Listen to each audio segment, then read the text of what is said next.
Nine Dhanush தகராறு குறித்து பேசிய ஆர்ஜே பாலாஜி.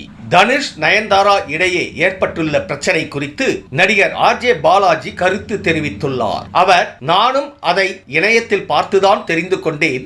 ஊரு ரெண்டு பட்டால் கூத்தாடிக்கு கொண்டாட்டம், கூத்தாடி ரெண்டு பட்டால் ஊருக்கு கொண்டாட்டம். இதில் கருத்து தெரிவிப்பதற்கு எதுவும் இல்லை. தனுஷே அதற்கு பதில் சொல்லவில்லை. நாம் என்ன சொல்ல? அவர்கள் இருவருமே அதை பேசிக் கொள்வார்கள் என்றார் அவர். தரையில் தூங்க முடியாமல் தவிக்கும் நடிகை கஸ்தூரி. தெலுங்கு மக்களை இழிவாக பேசியதாக கைது செய்யப்பட்ட நடிகை கஸ்தூரி புகழ் சிறையில் தூங்க முடியாமல் கஷ்டப்படுவதாக அவரது வழக்கறிஞர் தெரிவித்துள்ளார். தரையில்தான் படுக்க வேண்டும் என்பதால் கஸ்தூரி தூங்க முடியாமல் தவித்துள்ளார். மேலும் சிறை உணவை முதலில் தவிர்த்த கஸ்தூரி தற்போது அதை சாப்பிட்டு வருவதாகவும் அவர் கூறியுள்ளார். அவர் விரைவில் முதல் வகுப்பு சிறைக்கு மாற்றப்படுவார் என தெரிகிறது.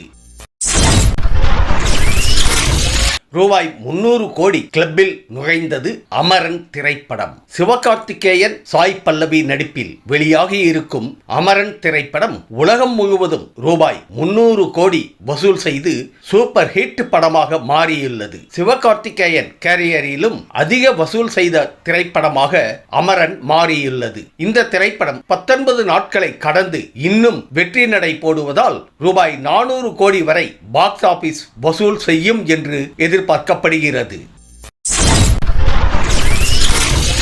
நயன்தாரா சொன்ன பொய் வறுத்தெடுக்கும் ரசிகர்கள். தனது பியாண்ட் தி ஃபேரி டேல் ஆவண திரைப்படத்தில் நானும் ரவுடிதான் படத்தின் 3 வினாடி ஷூட்டிங் ஸ்பாட் காட்சிகள் இடம்பெற தனுஷ் எதிர்ப்பு தெரிவித்ததாக நயன்தாரா குற்றம் சாட்டி இருந்தார். ஆனால் நயன் பொய் சொல்லி இருப்பதாக தனுஷ் ரசிகர்கள் சாடியுள்ளனர். நேற்று ஆவணப்படம் வெளியான நிலையில் அதில் 3 வினாடிகளுக்கு பதில் 37 வினாடிகள் இடம்பெற்றுள்ளதை வெளியிட்டு தனுஷ் ரசிகர்கள் நயன்தாராவை விமர்சித்து வருகின்றனர்.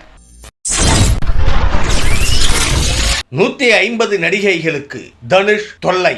ஷாக் கொடுத்த பிரபல பாடகி. தனுஷ் நயன் மோதல் விவகாரத்தில் அடுத்தடுத்து பாடகி சுசித்ரா பரபரப்பு தகவல் வெளியிட்டு வருகிறார். பேட்டி ஒன்றில் தனுஷ் இதுவரை 50 திரைப்படங்களில் நடித்துள்ளதாகவும் இந்த படங்களில் நடித்த நடிகைகள் 150 பேருக்கு பாலியல் ரீதியாகவும் பர்சனலாகவும் தொல்லை கொடுத்துள்ளார் எனவும் தெரிவித்துள்ளார் அவர். யாரடி நீ மோகினி திரைப்படத்தில் நடித்த போது நயனுக்கும் அவர் தொல்லை கொடுத்தார் எனவும் கூறியுள்ளார் சுசித்ரா.